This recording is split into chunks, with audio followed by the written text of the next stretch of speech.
So, what does integrated GRC look like? I've touched on that a little bit already, but this is kind of how I see it, right? Is if we have a shared risk and control library, so the entire organization is working off of a single risk and control library, that's a big piece of it.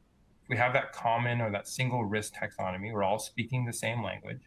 If we have an underlying scoring methodology, how we approach scoring, not what we not the actual scores themselves, those should potentially be different, but the methodology underlying it is the same so that we can compare apples and apples.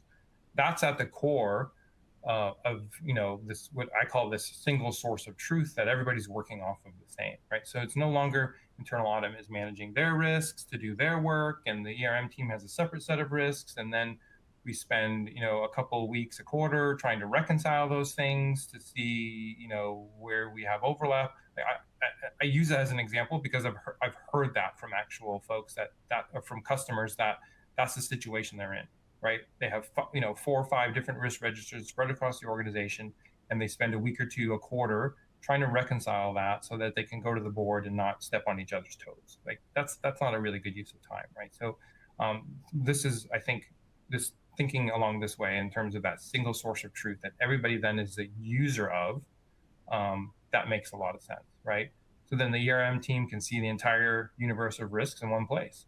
They have their ability to manage their high level strategic risks, but they can drill down where they want to and see where things are breaking down that could then flow up and impact their ability to achieve, to properly manage those bigger risks, right? That's key. Maybe the internal control function is spending less time going back and forth with internal audit, because internal audit's doing an audit that's pretty closely related, and we're having to spend a lot of time sort of stepping on each other's toes to some extent, or avoiding stepping on each other's toes.